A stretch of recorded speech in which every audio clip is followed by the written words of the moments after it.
अक्सर एग्जाम का रिजल्ट कोई नहीं दिखाना चाहता, लेकिन वर्कआउट का रिजल्ट जो भी हो दुनिया भर को दिखाते फिरते हैं।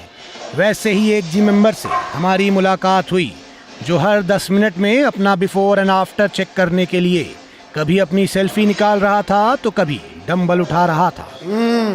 काफी कम हुआ है जी। 2 महीना में एकदम कैप्टन अमेरिका लगिएगा। एक दिन रवीश जी, एक दिन हम होंगे कामयाब। आखिर इतनी मेहनत कर रहे हैं। लेकिन हमको लगता है थोड़ा वजन कम करने की जरूरत है अभी भी। रवीश जी, आपके लिए ये भी कर देते। अरे भाई, ये लीजिए रवीश जी। अरे भाई, हम बाहर नहीं अंदर के वजन कम करने की बात कर रहे थे, आप गलत सिस्टम पकड़ लिए। क्या कहा रवीश? कुछ नहीं कहे भाई। रवीश जी आपने कहा है। कुछ नहीं कहे, कुछ नहीं। रवीश जी आपने सिस्टम कहा है। सिस्टम रवीश जी, सिस्टम। वही तो, ये सिस्टम हमें हमारा वजन कम करने दे तब ना। अब आप बताइए रवीश जी, आप बताइए हमें, क्या हमारा काम सिर्फ वेट्स उठाना या वजन कम करना ही है? ये समाज के प्रति हमारा कोई फर्ज नहीं बनता? अब सड़क के किनारे जो समोसा, वड़ा पाव, चाउमीन, हक्का नूडल, जलेबी ये सब बेच के अपना घर का गुजारा करने वाले गरीबों का क्या होगा अगर हम स्वार्थी बनकर सिर्फ अपना वजन कम करने लगेंगे? क्या ये सिस्टम उन्हें पालेंगे रवीश जी? नहीं। एक और मोदी जी कहते हैं पकौड़ा बेचो, दूसरी ओर फिट इंडिया का नारा लगाते हैं। अब इंडिया फिट रहेगा तो पकौड़े खाएगा कौन रवीश जी? इसे डेवलपिंग नेशन नहीं, कॉन्ट्राडिक्शन कहते हैं। कॉन्ट्राडिक्शन कहते हैं रवीश जी। और जब इनके समोसे और पकौड़े जब बिकेंगे नहीं ना, तो इन्हीं के बच्चे भूख और लाचारी के मारे क्रिमिनल्स बनेंगे, हाथ में गन पकड़ेंगे और चारों तरफ देश में दंगा होगा। तब ये टोन बॉडी और 6 पैक अब उनके 1 से 2 इंच की गोलियों का सामना कर पाएगी रवीश जी? नहीं। मैं पूछता हूँ रवीश जी, मैं पूछता हूँ, क्या ये जिम वाले मेंबरशिप में सिक्योरिटी प्रोवाइड करेंगे रवीश जी? नहीं ना। एक बात बताओ, तुम प्रोटीन में हो कि ड्रग्स में हैं? जी, हम तो सिर्फ अंडे खाते हैं, देसी वाले ब्राउन रॉक। लेकिन भैया, आपकी बात सुन के हमें ऐसा लगा कि आपको इस देश का रोजगार मंत्री होना चाहिए, क्योंकि आपने सिस्टम में बहुत अच्छा सिस्टम बना रखा है। मतलब आप मोटा हो के जिम आते हैं, यहाँ रोजगार बढ़ाते हैं, बाहर जाके फास्ट फूड खाते हैं ठेला में, उनका रोजगार बढ़ाते हैं। बहुत बढ़िया भाई, बहुत। अरे रवीश जी, नहीं, वो तो बस हमारा दिल ही कुछ ऐसा है। नन्ना सा। सही बात है, सही बात है। चंचल। तो विश्व युद्ध 2 के दौरान जब हिटलर को लोगों ने चारों तरफ से घेर लिया था, तो हिटलर ने भी कहा था, चलो ये अच्छा हो गया, अब कहीं भी गोली चलाऊंगा कोई ना कोई तो मर ही जाएगा। ऐसी ही पॉजिटिविटी मुझे इनमें से आई। मुझे तो ऐसा लगता है कि इस देश को ऐसे ही बिल्डरों की, ऐसे ही युवाओं की ज़रूरत है। कुछ देर के लिए जिम में भारतीय ट्रेन वाली फीलिंग आ गई जब किसी विदाउट टिकट पैसेंजर की तरह एक पहलवान को डंबल लेके बाथरूम में जाते देखा, तो हमने भी उसे टीटी की तरह जाके पकड़ लिया। क्या जी, क्या कर रहे हो? हाँ? अरे भाई, हमारा कैमरा बाहर रह गया, हम रिपोर्टिंग कैसे करेंगे? खोलो। आओ जी। अच्छा वीरा, क्या कर रहा है भाई?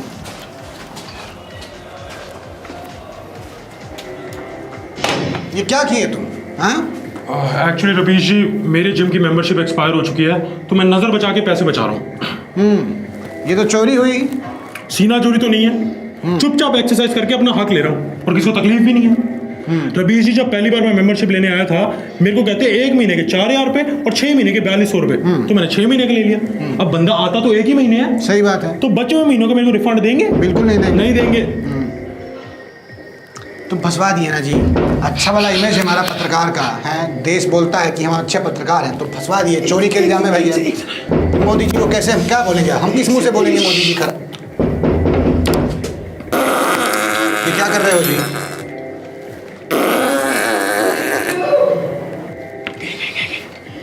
ये क्या किए तुम? परमाणु बम रवीश जी, इसकी धमकी काफी होती है। आप तो न्यूज़ पढ़ते ही हो। सही बात है। तो ये बताओ, जब तुम फीस दिए थे तो 5 महीना आए क्यों नहीं? आलस, और क्या, जाते जाते 5 महीने लग गए। बहुत आलसी था भाई आपका आलस। लेकिन ये बताओ, जब तुम यहाँ आते होगे गेट से, तो लोग पहचानते होंगे, तो कैसे बचते हो? रवीश जी, मुझे इस जिम में सिर्फ मेरे डंबल पहचानते हैं और वो तो बोल नहीं सकते।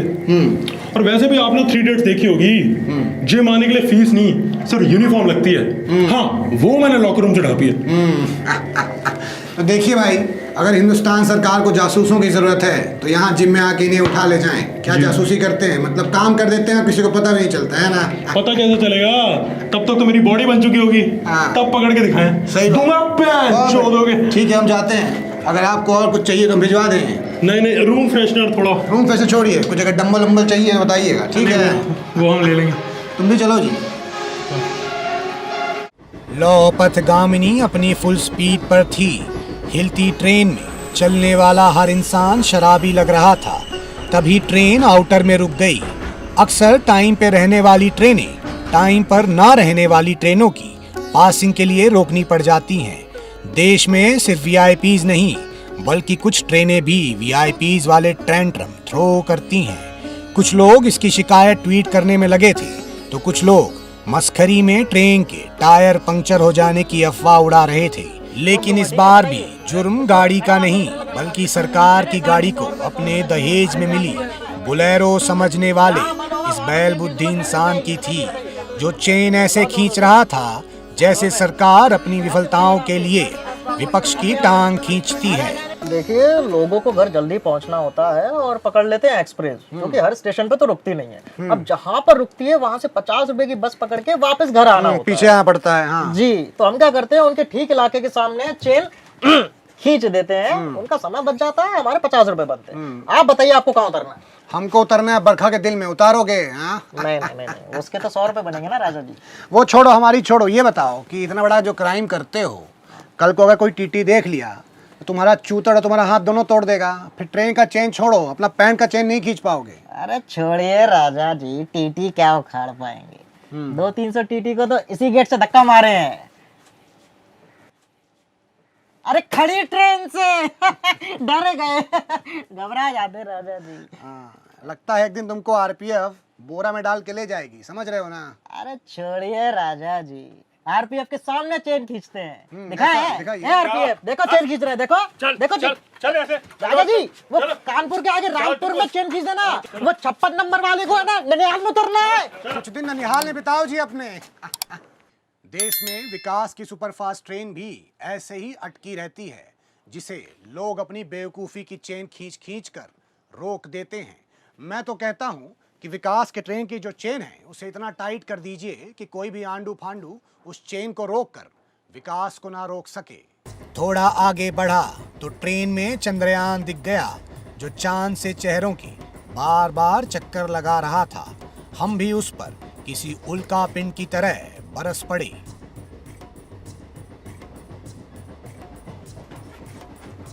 क्या जी लल्ला, तब से देख रहे हैं? हाँ, वो वाला बाथरूम जब पास पड़ता है, यहाँ लंबा घूम के काहे जा रहे हो? हाँ, कौन लॉन्च किया है तुमको जो लैंड नहीं हो पा रहे हो? नाम क्या है तुम्हारा? राजा जी। वो राजा जी हमारा नाम है भाई, तुम्हारा नाम क्या है? विक्रम। विक्रम। क्या कर रहे हो यहाँ? पानी खोजने के लिए आए थे राजा जी, उधर हो नहीं रहा है, उधर मिल नहीं रहा है, तो इधर आना पड़ रहा है। हाँ, 6-6 बार ब्रश कीजिएगा तो पानी तो कम हो ही जाएगा। हाँ, नहीं तो राजा जी, हमको पेपर सूप लेने जाना है। सुनो, हमको पेपर सूप लेना है राजा जी, छोड़ दो हमको। ये तो भग लिए भाई। आप सवाल पूछते हैं राजा जी तो बड़े बड़े भाग लेते हैं। वो तो है। बेचारा शर्मीला सा लड़का है, हमसे बात करने की भी हिम्मत नहीं जुटा पा रहा है, खाली चक्कर काट रहा है यहाँ पे। फिर कहेगा कि हम भाव नहीं देते हैं। हम क्यों नहीं भाव देंगे? हम भाव देने के लिए ना बैठे हैं। अरे आके सी टाइप चार्जर मांगो या ये चेतन भगत का नॉवेल मांगो। पढ़ने के लिए थोड़ी लाए हैं, पढ़ता है कोई? पढ़ने का चीज थोड़ी है। सही बात है। इनको बहाना भी हम ही बताएंगे, सिंगल ही मरेंगे ना फिर ये मांगे। अब राजा जी, हमारा भी तो मन करता है ट्रेन में किसी हमसफर के साथ लेटेस्ट वेब सीरीज निपटा दे। ये बेचारे इतने शर्मीले हैं कि जब से हम लोग यहाँ आए हैं ना, आके बैठे भी नहीं। इसी का तो सीट है। लगता है वो भी मोतिहारी के बॉय स्कूल से पास आउट है जी, है ना, हमारी तरह। ठीक है, कोई बात नहीं है। कोई तकलीफ देना आपको, हम यहीं बैठे हैं 63 नंबर में, बता दीजिएगा हमको, ठीक है? अरे राजा जी, बात ये है ना कि आपको कोई तकलीफ देता है तो आप उसको मुंह तोड़ जवाब देते देखे है टीवी। लेकिन हमारा थोड़ा स्टाइल ही अलग है। हमको कोई तकलीफ देता है ना, मुंह ही तोड़ देते हैं उसका। हाँ। तो इस लड़की के पास कम से कम मुंह तोड़ने का विकल्प है। अगर ये सुविधा तेजस एक्सप्रेस की ट्रेन होस्टेस के पास होती तो वो इतने मुंह तोड़ देती कि पूरे यूपी के अस्पतालों में मुंह जुड़वाने के लिए लाइन लग जाती। तो अब भी वक्त है बिना बात के बटन दबाना और उन्हें अपने पास बुलाना। और बिना परमिशन के उनकी सेल्फी या उनकी फोटो खींचना बंद कीजिए, क्योंकि ट्रेन में मिलती है बिरयानी गंदे भात की और तेजस एक्सप्रेस नहीं तुम्हारे बाप की, है ना। एक और पेंट्री में पानी वाली दाल खौल रही थी और दूसरी तरफ एक सीट के लिए 2 पैसेंजर्स का खून। भाई क्या भैया क्या है, प्राइम टाइम की बहस का मुद्दा क्या है? राजा जी हम बताते हैं। ये हमारा हॉटस्पॉट यूज किए थे, ठीक है। हमें बोले थे कि हम अपनी आधी सीट देंगे तुम्हें, अब अभी हॉटस्पॉट यूज करके मुकर गए हैं। बताइए, वेटिंग पैसेंजर के साथ कोई ऐसा करता है क्या? नाम क्या है आप? शिवसेना। क्या जी, क्यों मुकर रहे हैं आप? अरे राजा जी ये झूठ बोल रहे हैं, हमने कोई वादा नहीं किया। ये वेटिंग वाले लोग हैं, इनकी जगह बाथरूम के पास है। हमारी सीट है, हम कहाँ शेयर करें? आपकी सीट है, दिखाइए टिकट जरा। कमल के प्रफुल्ल, देखिए क्या है कि अपना सीट शेयर कर लीजिए इनके साथ, है ना। नहीं तो ये जो 5 घंटे का सफर बचा है और खड़े खड़े जाएंगे तो सफर भी इनको 5 साल का लगेगा। देखिए राजा जी, सीट तो हम नहीं देंगे।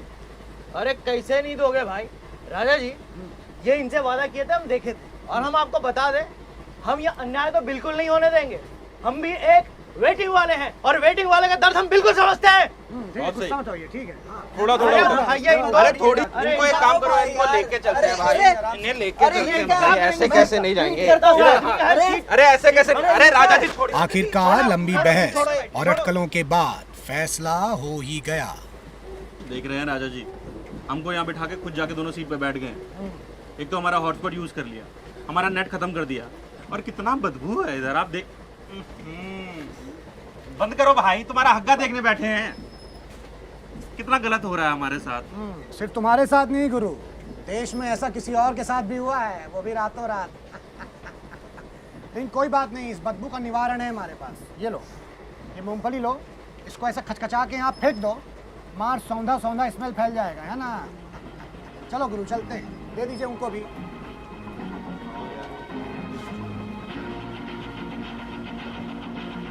अब दिल्ली दूर नहीं था, सफर बस खत्म होने को ही था।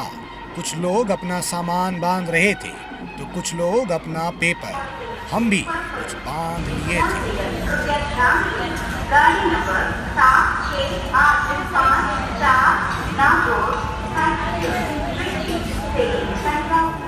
तो इस सफर से एक बात अच्छी हो गई कि मैंने अपने सच्चे भारतीय होने का प्रमाण दे दिया है।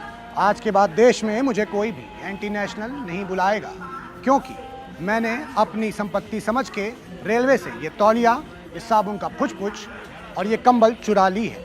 तो मिलूंगा आपसे अगली बार, तब तक नमस्कार। मैं राजा रवीश कुमार। जाते जाते कुछ गाने की पंक्तियां याद आ रही हैं, वो चल के गा देता हूँ।